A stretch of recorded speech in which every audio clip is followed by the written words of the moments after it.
नमस्कार विद्यार्थी मित्रांनो, मी खेमराज चामोर्शीकर तुमचं सर्वांचं टेक्स्टबुक सुपरमची मध्ये स्वागत करतोय. चीन आणि भारत पॉप्युलेशन म्हणजे लोकसंख्येमध्ये खूप काही तर फरक नाहीये. चीन आधी पुढे होता आणि आता भारताची लोकसंख्या चीनच्या पण पुढे आहे.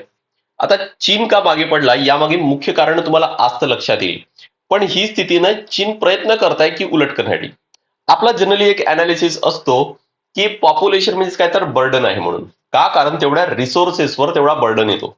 कारण रिसोर्सेस तर फिक्स आहे, ते तर तेवढेच वापरायचे आहेत, पण जेवढे जास्त वापरणारे असेल ऑब्वियस आहे की प्रत्येकांमध्ये कमी कमी येणार आहे.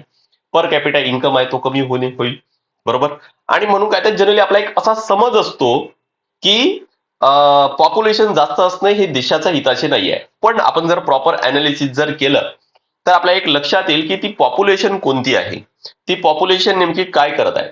जर पॉप्युलेशन जर अशी आहे ज्यांचं वय जास्त आहे, 60-70च्या पलीकडे आहे, जे नॉन वर्किंग आहे, तर ती नक्कीच काही कामाची नाही किंवा इकॉनॉमीच्या दृष्टीने तेवढं कामाचं नाहीये. पण जर वर्किंग एज पॉप्युलेशन आहे आणि त्यांकडे रोजगार आहे, तर तेच आपल्यासाठी एक ऍसेट बनतात. आणि आता भारताची डेमोग्राफिक डिव्हिडंड जर आपण पाहिलं ना, खूप चांगला आहे. भारत हा one of the youngest country आहे. फक्त प्रॉब्लेम आहे काय तर बेरोजगारीचा. आणि तो जर प्रॉब्लेम सॉल्व्ह झाला ना, तर हीच पॉप्युलेशन आपल्यासाठी एक ऍसेट म्हणून काम करणार आहे. आपली इकॉनॉमी आहे ना, ती अजून एक्सपोनेन्शियल त्याची ग्रोथ होईल. आणि चीनमध्ये आता असंच काहीचा हा उलट होताना आपल्याला पाहायला मिळत आहे. चीनचा जो मृत्यू दर आहे तो जास्त आहे आणि जो जन्म दर आहे ना तो कमी आहे. राईट. त्यामुळे जे फर्टिलिटी रेट ज्याला आपण म्हणतात तो काय तर तो डिक्लाइन होतोय. आणि म्हणून आता चीनने जी मागच्या या 30-40 वर्षामध्ये पॉलिसी ती आता सडन चेंज केलेली आहे. आणि आपण बघतोय की आता चीन प्रयत्न करताय की कसं जास्तीत जास्त एखादी कपल्या कसं जास्तीत जास्त मुलांना जन्मास घालतील म्हणून. करेक्ट. आणि काही मेजर्स तसेच पण घेतलेले आहेत. आपण पूर्ण चीनमध्ये हिस्ट्री पासून समजून घेणार आहोत. एक ते एक लक्षात ठेवा की भारत आणि चीन त्यांचं स्वतंत्र ना ऑलमोस्ट सेम पिरियडमध्ये झालेत. 1-2 वर्षाचा फरक आहे. पॉप्युलेशन मध्ये पण हे दोन देश आहेत ना सर्वात समोरच आहे. है ना. फक्त एवढं आहे की चीनने लवकर जे इकॉनॉमिक रिफॉर्म्स आहेत ते लवकर घेतले. त्यामुळे आज आपण बघतोय की चीनची इकॉनॉमी आणि भारताच्या काही पटीने जास्त आहे म्हणून. भारताने तेच चेंजेस आहेत, हे सिमिलर चेंजेस आहेत, ते 1991 मध्ये पण चीनच्या नंतर थोडेसे उशीर झालं. बरोबर. पण आपण पण फार काही मागे नाही आणि नक्कीच आपली पण ग्रोथ काय तर ही वाढेलच एवढं तर नक्की आहे. बरोबर. सो आज आपण हा समजून घेणार मुद्दा की पॉप्युलेशन चीन का आता ही पॉलिसी चेंज करत आहे तुमच्या क्लिअर लक्षात येईल. इथं बघा काय दिलेलं आहे की जी पॉप्युलेशन आहे ते कंटिन्युअसली डिक्लाइन होत आहे आणि हा चौथा स्ट्रेट इयर आहे. म्हणजे मागच्या 4 वर्षापासून 4 वर्ष झालेत कंटिन्युअसली पॉप्युलेशन आहे डिक्लाइन होत आहे. मी इथं हे म्हणत नाही आहे की ग्रोथ रेट कमी आहे. म्हणजे आधी असं आपण कन्सिडर करू की 10% जर पॉप्युलेशन वाढली तर मग कदाचित पुढच्या वर्षी 8%च वाढली, असं नाही. इथं वाढतच नाहीये, इथं लोकसंख्या कमी होत आहे. मुद्दा लक्षात आलाय. सो डिक्लाइन होत आहे. इथं जो ग्रोथ रेट आहे तो कमी झालेला नाही आहे, इथं डिक्लाइन होत आहे.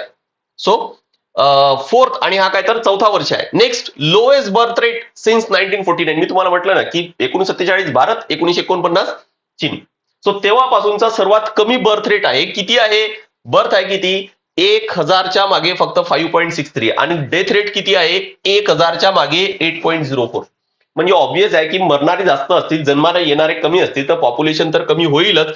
आणि हा जो डेथ रेट आहे ना हा 1968 नंतर सर्वात जास्त आहे. तर ऑब्वियस आहे की पॉप्युलेशन डिक्लाइन तर होणार आहे. आणि आपल्याला जनरली असं वाटेल की नाही हे तर काय तर पॉझिटिव्ह आहे, पण इकॉनॉमीवर याचा पण काय तर वाईट परिणाम होतो. आणि तोच आपण इथं आज समजून घेणार आहोत. बाकी लक्षात ठेवा की इथं माझा मी नंबर दिलेला आहे आणि या सोबतच नंबर दिलेला आहे ज्यावर तुम्हाला कोणतेही डाऊट्स असतील, मग ते सिलेबस रिलेटेड असेल, स्ट्रॅटेजी रिलेटेड आहे, सायन्सचा कंटेंट आहे किंवा बॅच जॉईन करायची किंवा व्हॉट्सअप ग्रुप जॉईन करायचा आहे, या नंबरला माझ्या डायरेक्ट कॉन्टॅक्ट करा. सोबत इथं टेलिग्राम दिले ज्यावर माझ्या सर्व सेशनचे अपडेट्स आहेत, पीडीएफ आहे, सर्व तुम्हाला इथं मिळतील. नेक्स्ट बघा आहे काय. हा, इंस्टाग्रामला तो सुद्धा तुम्ही कनेक्ट करू शकता, ज्यावर सुद्धा मी रेग्युलर कंटेंट आहे तो शेअर करत असतो. खेमराज चामोर्शीकर सर्च करा, तुम्हाला अकाउंट आहे तो मिळेलच. नेक्स्ट आपण आता मुद्द्याकडे येऊ. बघा आपण जे तुम्हाला म्हटलं मी की थोडंसं आपण काय तर हिस्ट्री पासून समजून घेऊ. पॉप्युलेशन तिथं चीनची आधीपासूनच जास्त आहे. सो 1971 मध्ये चीनमध्ये नॅशनल पॉप्युलेशन पॉलिसी आली. कशासाठी आहे आणि काय आहे?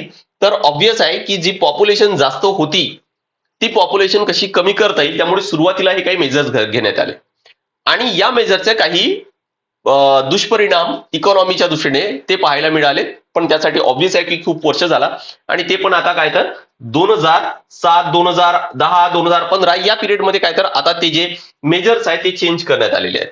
सो सुरुवातीपासून म्हणजे 1971 पासून म्हणजे जवळपास 30-40 वर्ष आहे ना ही अशीच पॉलिसी होती आणि त्याचे आता वाईट परिणाम आहे ते पाहायला मिळतात. सो 1971 मध्ये पॉप्युलेशन कंट्रोल करण्यासाठी नॅशनल पॉप्युलेशन पॉलिसी आणण्यात आली आणि त्यानुसार पुरुषांसाठी जे लग्नाचं वय करण्यात आलं ते 28 भारतामध्ये किती आहे आणि इथं किती आहे. स्त्रियांसाठी 25. नेक्स्ट अजून काय करण्यात आलं की तिथं पॉप्युलेशन कंट्रोल करण्यासाठी फ्री कॉन्ट्रासेप्टिव्ह म्हणजे जसं कॉन्डोम आहे किंवा गर्भनिरोधक ज्या गोळ्या वगैरे असतात त्या फ्री देण्यात आल्या. अबॉर्शन्स आहेत ते फ्री करण्यात आले. स्टेरिलायझेशन ऑपरेशन्स आहेत ज्याला आपण नसबंदी वगैरे म्हणतो ते करण्यात आले, फ्री करण्यात आले. नेक्स्ट पुढे पॉलिसी अजून बघा की हळूहळू तुमच्या लक्षात येईल की हे पॉलिसीने स्ट्रिक्ट होत जात आहे म्हणून.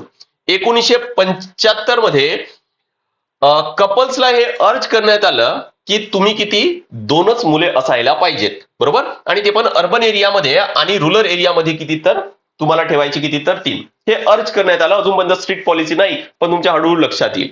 नेक्स्ट यासाठी एक स्लोगन तयार करण्यात आला जसं भारतामध्ये हम दो हमारे दो आहे ना, तो स्लोगन आता भारतामध्ये आपण स्लोगन पाहायला मिळत नाही का, कारण कदाचित भारतामध्ये पण आता लोक आहेत ना ते अवेअर झालेत. सो इथं पण एक स्लोगन असाच तयार करण्यात आला. तो स्लोगन काय होता, वॅन शी शाओ. आता हे चायनीज लँग्वेज मध्ये आहे, ऑब्व्हियस आहे याचा मिनिंग काय, लॅटर, लॉंगर आणि फ्युअर असा त्याचा अर्थ होतो. यासोबत काही इन्सेंटिव्ह देण्यात आलेत जसं फूड राशन आहे त्यासाठी इन्सेंटिव्ह देण्यात आले आणि कोणाला इन्सेंटिव्ह देण्यात आलं, जे कपल म्हणतात की नाही आम्ही एकच बाळ ठेवणार आहोत त्यांना काय तर हा राशन देण्यात आला. नेक्स्ट 1979, आता इथून तुमच्या लक्षात येईल की अजून जास्त स्ट्रिक्ट. इथं तर ठीक आहे की 2 किंवा 3च. 1979 वन चाइल्ड पॉलिसी, एकच ठेवायचंय आणि फोर्स करण्यात आला, एन्फोर्स करण्यात आला aggressively through the incentive. Incentive देण्यात आलं की जर तुम्हाला एकच बाळ आहे तर तुम्हाला काही एक्स्ट्रा बेनिफिट्स मिळतील आणि फोर्स अबॉर्शन सुद्धा करण्यात आले. नेक्स्ट इन्फंटिसाइड आणि पेनल्टी सुद्धा काय तर लावण्यात आले, म्हणजे ज्यांना दुसरा बाळ जर झाला तर त्यांना काय तर पेनल्टी सुद्धा लावण्यात आले. एक कॉन्सेप्ट आहे ज्याला मिसिंग बेबीज म्हणतात.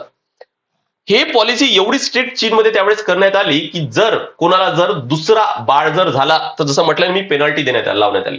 त्यामुळे कोणत्या जर कपलला जर दुसरा जर बाळ झाला तर त्याची नोंद आहे ना ऑफिशियल जी आपण जसं इथं बर्थ सर्टिफिकेट वगैरे आपण बनवतो ना भारतामध्ये, सिमिलरली तशी नोंद तिथं ते त्यांचे पालक आहेत ते करतच नव्हते. त्यामुळे त्यांची नोंद आहे ती कुठंच नाही. अरे नोंद कुठंच नाही तर ते चीनचे नागरिकच नाही आणि अशा बाळांना मिसिंग बेबीज म्हणून कॉन्सेप्ट काय तर चीनमध्ये आलेला होता. कारण आहे तर ते चीनचे पण त्यांची नोंदच कुठंच नाही. त्यांचा जसं भारतामध्ये आधार कार्ड आहे तिथं त्यांचं आधार कार्ड वगैरे असे कोणते डॉक्युमेंट्स काहीच बनणार नाहीये. कसं ते प्रूव्ह करणार की ते चीनचेच आहेत म्हणून, कशामुळे, या वन चाइल्ड पॉलिसीमुळे. नेक्स्ट 1982 मध्ये एक नवीन कॉन्स्टिट्यूशन तयार झाला आणि त्यामध्ये बर्थ कंट्रोल हे प्रत्येक चीनच्या नागरिकाची ड्युटी आहे हे मेन्शन करण्यात आलं. लक्षात ठेवा की भारत पण आपण जर पाहिलं तर काही भारतामध्ये आणि चीनमध्ये पॉप्युलेशन खूप काही फरक नव्हता पण स्ट्रिक्ट पॉलिसीज होत्या. भारतामध्ये फक्त एकच स्लोगन होता आणि थोडेफार काही चेंजेस करण्यात आलं की जर तिसरा असेल चौथा असेल तर तुम्हाला कुठले काही इलेक्शन्स वगैरे ते लढता येत नाही. पण खूप स्ट्रिक्ट नव्हते जेवढे चीनमध्ये स्ट्रिक्ट पॉलिसीज होते. करेक्ट. नेक्स्ट पुढे वळू बघा. आता यामुळे याचा परिणाम काय पाहायला मिळाला, की एक आहे काय तर जेंडर इम्बॅलन्स. जसं भारतामध्ये एक आहे ना की मुलासाठी मुलीपेक्षा मुलांना जास्त प्रेफरन्स दिल्या जातं आणि त्यामुळे आपण भारतामध्ये बघतो की स्त्री भ्रूण हत्या वगैरे तो एक मुद्दा आहे म्हणून. सिमिलरली चीनमध्ये पण आहे. इथं काय केलं की ज्या फॅमिलींना आता ठेवायचं काय तर एकच बाळ ठेवायचं आहे तर मग तो पाहिजे काय तर फॅमिलीजना त्या कपलला तो मुलगा पाहिजे. त्यामुळे फॅमिलीज काय करायचे, सेक्स सिलेक्टिव्ह अबॉर्शन करायचे to ensure the birth of the son, की मुलगा व्हायला पाहिजे आणि मुलगी जर असेल तर अबॉर्शन करा. यामुळे काय होणार की मुलांची संख्या जास्त मुलींची संख्या कमी म्हणजे जेंडर इम्बॅलन्स झालं. राईट. आणि टोटल फर्टिलिटी रेट आहे हा काय तर कंटिन्युअसली काय तर तेव्हापासूनच डिक्लाइन होत आहे. नेक्स्ट याची इकॉनॉमिक इम्पॅक्ट काय पाहायला मिळाले. आता बघा की ऑब्व्हियस आहे की याचा परिणाम काही पॉझिटिव्ह परिणाम पण पाहायला मिळतील, काही निगेटिव्ह परिणाम पण पाहायला मिळतील.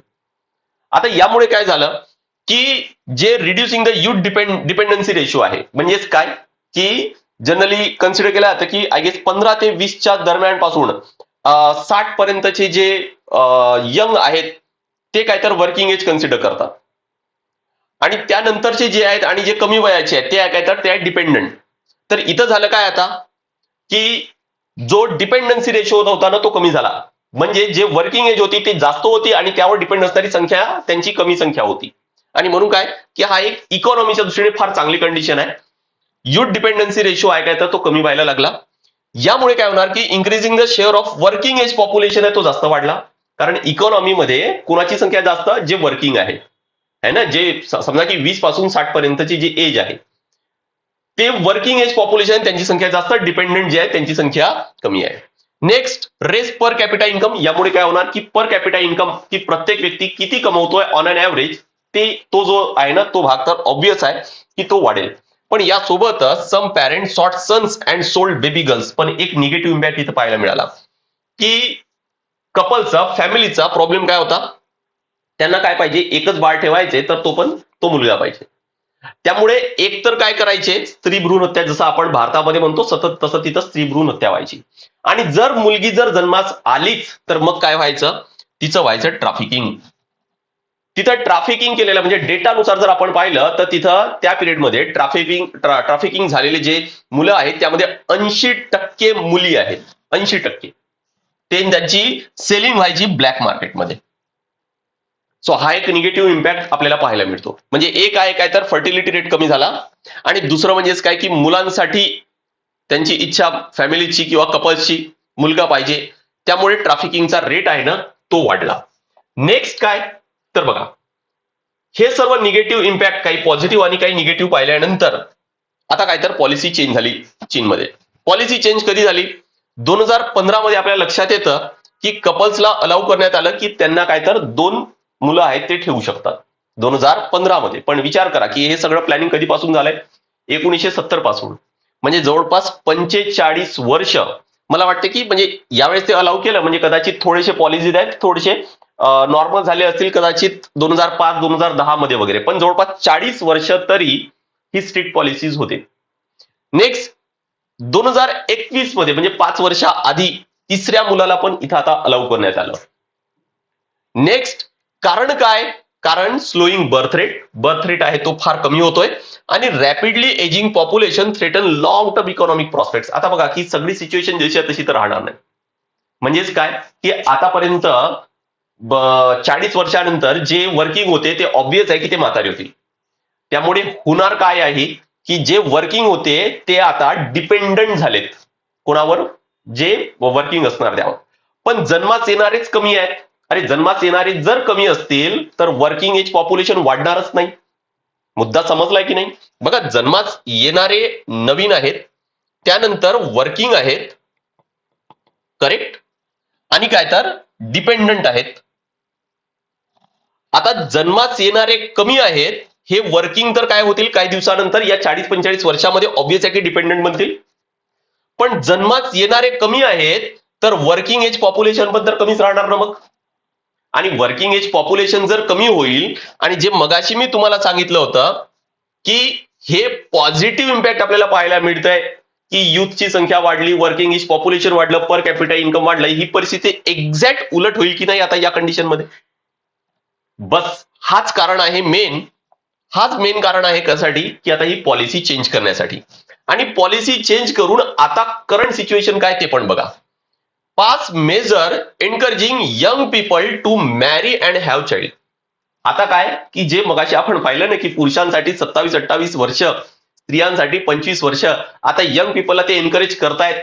कदाचित तो जो एज आहे ना तो कमी केलेला असेल, आता तिथं एनकरेज करतायत की तुम्ही लग्न करा आणि मुलं आहेत ते जन्मात घाला.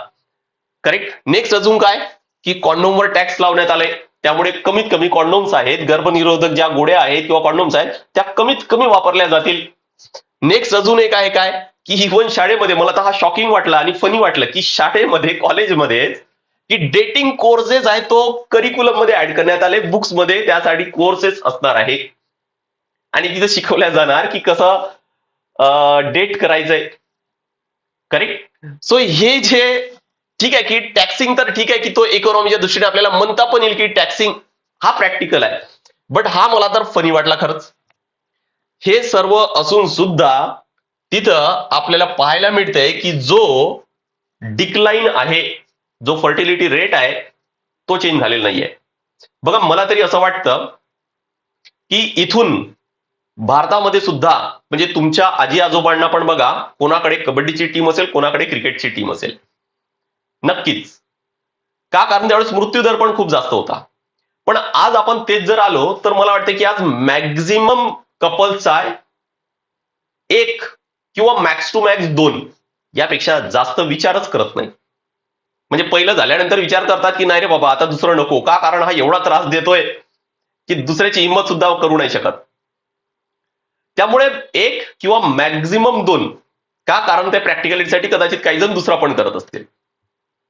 पण मला हे वाटते की ज्या आपण 5, 6, 7, 8 मुलांवरून जी मानसिकता आता लोकांची चेंज झालेली आहे 1 किंवा 2 वर, इथून परत 3-4 वर 5-6 वर जाणं हे शक्य नाहीये. मी मानसिकतेचं म्हणतोय. आणि म्हणून कदाचित इथं चीनमध्ये सुद्धा तेच पाहायला मिळतील की लोकांची मानसिकता एवढी इझिली तर चेंज होणार नाही की आता ते काय तर 3 किंवा 4 बाळ जन्मास घालतील म्हणून. मुद्दा कळालाय? आय होप की हा सर्व मुद्दा तुमच्या लक्षात आला असेल, कारण इथून ना आपल्याला बरचसं भारतासाठी काहीतरी आपल्याला शिकायला मिळतंय. आणि दुसरं म्हणजेच काय की जास्त पॉप्युलेशन असणं हे प्रत्येक वेळेसच निगेटिव्ह आहे, हे वाईटच आहे असं नाही. ते एक आपल्यासाठी खूप मोठे ऍसेट्स आहे. कारण एका देशाचे ऍसेट म्हणजे नेमकं काय? एका देशाचे ऍसेट म्हणजे त्यांची लोकसंख्या तर आहे. देश कोण वाढवणार आहे? इकॉनॉमी कोण वाढवणार? अरे लोकसंख्या तर लोकच तर वाढवणार आहेत. जेवढी जास्त लोक आहेत, जेवढे जास्त काम करतील. मला सांगा ना की तुमच्या घरात जेवढे जण आहेत, सर्वजण काम करत असेल तर आपलं घर चांगलं चालणार आहे. सिंपल आहे. पण त्यात एकच जण कमवणार आहे आणि 4 जण खाणारे आहेत, तर मग अवघड आहे. बरोबर? हीच कंडिशन कोणत्या देशासाठी पण लागू होते. त्यामुळे पॉप्युलेशन जास्त असेल हा प्रत्येक वेळेस निगेटिव्हच बाब आहे, अशातली बाब नाहीये. आय होप की हा मुद्दा क्लिअर झाला असेल, कारण आपल्या इकॉनॉमी GS3 मध्ये ना हा भाग खूप जास्त इम्पॉर्टंट आहे. कारण एक तर लोकसंख्या आता भारत आहे हा टॉप करतोय. लोकसंख्यामध्ये नंबर 1 आहे. त्यामुळे इकॉनॉमी GS3 मध्ये हा मुद्दा चांगला अभ्यास करून ठेवा. यातले पॉइंट्स, यातला काही जो डेटा दिलाय मी तो नोट करून ठेवा. तो तुम्हाला आन्सर रायटिंग, व्हॅल्यू ऍडिशन करण्यासाठी खूप मदत करेल. यस. चला नेक्स्ट सेशनला भेटूया आपण. पण त्याआधी एक लक्षात ठेवा की मी माझा नंबर इथे दिलेला आहे. तुम्हाला कोणतीही क्वेरीज आहेत, सिलेबस, स्ट्रॅटेजी आहे, सायन्सचा डेटा हवा आहे किंवा बॅच जॉईन करायचे, व्हॉट्सअप जॉईन करायचे, या नंबरवर डायरेक्ट कॉन्टॅक्ट करता येईल. यासोबत आपल्याकडे बघा की बॅच आहे, स्वराज्य बॅच आहे, ज्यामध्ये आपण बेसिक पासून शिकवणार, म्हणजे एनसीआरटी पासून आपण शिकवणार आहोत आणि आन्सर रायटिंग पर्यंत सर्व इथं कव्हर केल्या जाणार. आपले सर्व क्लासेस हे लाईव्ह होतात आणि अनलिमिटेड रेकॉर्डेड सेशन्स तुम्हाला पाहता येतील. सोबत लाईफ टाइम पर्यंत, म्हणजेच काय तर लाईफ टाइम म्हणजे तुम्हाला सिलेक्शन होतपर्यंत जे पण क्लासेस होतील हे सर्व तुम्हाला इथं करता येईल.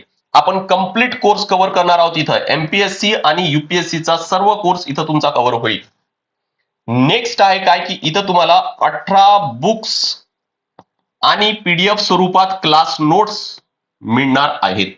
त्यामुळे कंप्लीट एक पॅकेज आहे तुम्हाला इथं मिळतोय. सोबत मेंटॉरशिप आहे, कारण तुम्ही जर अभ्यास करणार तर तुम्हाला बराचसा डाऊट्स आहेत ते पण असतो. त्यामुळे मेंटॉर कॉल आहेत हा वेळोवेळी तुमचं होणारच आहे. आणि नेक्स्ट आहे काय की भरपूर डिस्काउंट मिळेल आणि ईएमआय मध्ये सुद्धा, तो पण नो कॉस्ट ईएमआय मध्ये सुद्धा तुम्हाला फीज आहे ती भरता येणार आहे. कसं ऍडमिशन करायचंय? डायरेक्ट माझ्या या नंबरला कॉन्टॅक्ट करा. आपण डायरेक्ट कॉलवर बोलू आणि तिथंच डायरेक्ट ऍडमिशन आहे ती करून घेता येईल आपल्याला. करेक्ट. नेक्स्ट आहे काय की जर तुम्ही या वर्षी मेन्सला असणार तर मग गॅरंटीड सिलेक्शन प्रोग्राम आहे, तो तुम्हाला जॉईन करता येईल. गॅरंटीड सिलेक्शन प्रोग्राम म्हणजे जर तुमचं सिलेक्शन नाही झालं तर तुम्हाला 100% फीज आहे ती रिफंड आहे. इथं तुम्हाला मेनसाठी proper practice, answer writing practice with value addition कसं करता येईल, इव्हॅल्युएशन सर्व तुम्हाला इथं मिळेल. आणि आपण एक व्हॉट्सअप चॅनल सुद्धा सुरू केलेला आहे जो मेन्ससाठी आहे, राज्यसेवा मेन्स गुरुकुल. नक्की जॉईन करून ठेवा. QR कोड दिलेला आहे, त्याला स्कॅन करून सुद्धा तुम्हाला जॉईन करता येईल किंवा मग सर्च करा. आणि या मेन्सच्या प्रोग्राम मध्ये तुम्हाला करंट अफेअर्स आहे, आन्सर रायटिंग प्रॅक्टिस आहे, इव्हॅल्युएशन आहे, टेस्ट सिरीज आहे, सर्व इथं तुम्हाला मिळेलच. करेक्ट. माझा नंबर स्क्रीनवर आहे. कोणतेही क्वेरीज आहेत त्यावर डायरेक्ट तुम्हाला कॉन्टॅक्ट करता येईल. चला आता नेक्स्ट सेशनला भेटूया. This is all from my side. Thank you very much.